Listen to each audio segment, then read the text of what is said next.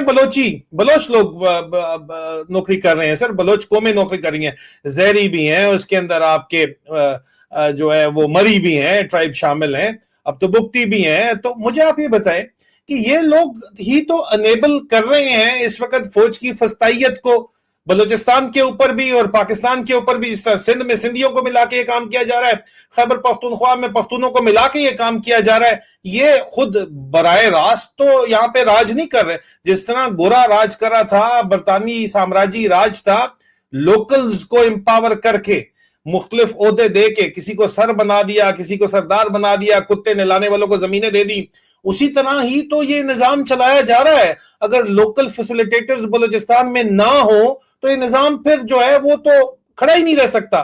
تو فیسیلیٹیٹر تو لوکل موجود ہیں. ٹھیک ہے، اس کو سرفراز بگٹی کو کیڈٹ کالج گھوڑا گلی کے اندر جا کے جو ہے، جس طرح نوابوں کے اور راجاؤں کے بچوں کو ملکہ برطانیہ اپنے پاس لا کے پالتی تھی، پھر وہاں بیچتی تھی، اسی طرح یہاں پہ پنجاب میں ایچ ایس این کالج میں، کیڈٹ کالج گھوڑا گلی میں بلا کے ان کو پڑھا کے تیار کر کے بھیجا گیا ہے وہاں پہ. لیکن اگر یہ لوگ نہ ہوتے تو یہ نظام بھی نہ چل پاتا. تو نظام تو پھر جو ہے وہ ظاہری بات ہے کہ ملی بھگت کے ساتھ چل رہا ہے نا. کیا کہتے ہیں؟ میجر صاحب دیکھیں، ایک بات ہے کہ آپ جو جمہوری اصول ہیں اس کو تو آپ فالو کریں نا. آپ جعلی حکومتیں لے آتے ہیں نا جی. دیکھیں سرفراز بگٹی پیپلز پارٹی کا نام میں ہے نا جی، وہ وہی خلائی مخلوق ہے. وہ پیپلز پارٹی سے اس کا دور دور کا تعلق نہیں ہے. آپ آصف زرداری سے جا کے اندرونی طور پہ پوچھیں کہ یہ آپ کا بندہ ہے یا کس کا بندہ ہے، وہ کہہ دے گا کہ یہ آپ پارا کا بندہ ہے. آپ اگر آپ پارا کا ہر چیز میں آپ پارا کو لے آتے ہیں تو یہ تو نہیں ہو سکتے نا جی. دیکھیں وہاں پر ابھی جیسے ڈاکٹر مالک بلوچ تھا، ٹھیک ہے، ہمارے بچپن کے ہمارے ساتھ انہوں نے اسٹوڈنٹ پالیٹکس کیا تھا. وہ تو ان کے سسٹم میں رہتے ہوئے کام کرنے کو تیار ہے، اس کو آپ کھڑے لائن لگا لیتے ہیں.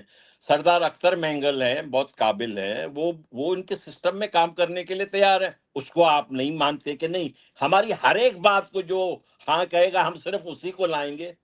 تو بھائی یہ کیسے ہو سکتا ہے؟ دیکھیں آج معاملہ نہ اختر مینگل کے ہاتھ میں ہے، نہ مالک بلوچ کے ہاتھ میں ہے. آپ یہ جو لڑکیوں کو دیکھ رہے ہیں نا ہتھیار اٹھا کے، یہ اس حق تک پہنچ گئے ہیں جب وہ لوگ بہت ہی مجبور ہو جاتے ہیں.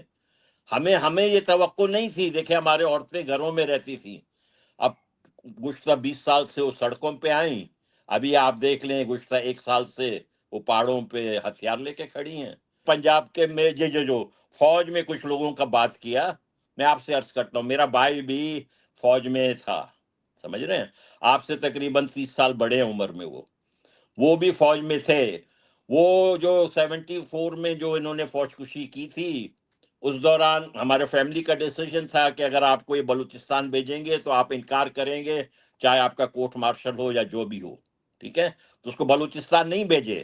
لیکن کہیں پر ایک جگہ پر ان کی کوئی ٹریننگ ہو رہی تھی، پتہ نہیں کون سے جگہ میں، وہاں پر کوئی بڑے بریگیڈیئر یا کوئی تھے، وہ آ کے کہہ رہے تھے کہ بلوچ خواتین اتنے نڈر ہیں، اتنے بہادر ہیں کہ جب ہم نے ان کے شلواروں کی تلاشی لی تو ان کے شلواروں میں جو ہے گن نکلے. آپ سمجھے ان کا کیا مطلب تھا، کیا کہہ رہے تھے؟ دیکھیں اس قسم سے وہ ہماری قوم کی بے عزتی کرتے ہیں. آج ہمارے قوم کی لڑکیاں پاکستان کے فوج نے اغوا کیا ہوا ہے. یہ کام تو ہمارے ساتھ انگریز نے بھی نہیں کیا تھا جو پاکستان کی فوج کر رہا ہے. تو ہم آج دیکھیں، ہم جتنا بھی کہیں کہ بھائی اچھی بات ہے آپس میں مل کر رہیں، یہ نوجوان ہماری بات بھی نہیں مانیں گے. مسئلہ یہ ہے سر کہ بنگلہ دیش میں یہی کام نہیں کیا تھا پاکستان کی فوج نے وہاں کی عورتوں کے ساتھ، جس کے اوپر اب ہسٹری کا حصہ ہے. تو ریپ کو ایز اے ویپن یوز کیا جائے اور عورتوں کی بے عزتی کو ایز اے ویپن یوز کیا جائے، یہ تو میرے خیال کے اندر قابل قبول نہیں ہے کسی بھی طور کے اوپر. یہ فائنل ورڈکٹ ہے، اس میں کوئی شک نہیں. عزیز علیمان، یہ ایک بڑا سینسٹیو ٹاپک ہے، اس پہ بات کرتے ہوئے بھی بہت سوچ سمجھ کے کمیونٹی گائیڈ لائنز کے اوپر ظاہری بات ہے کہ ہمیں میسو رپورٹنگ کی جاتی ہے میرے کانٹینٹ کے اوپر، خاص طور کے اوپر یہ جو ریپ کو، اس پہ اوپر بی بی سی نے رپورٹنگ کی ہے، اور کہ ریپ کو ایز اے ویپن کس طرح، ہتھیار کے طور کے اوپر کس طرح کسی قوم کی کمر توڑنے کے لیے استعمال کیا گیا.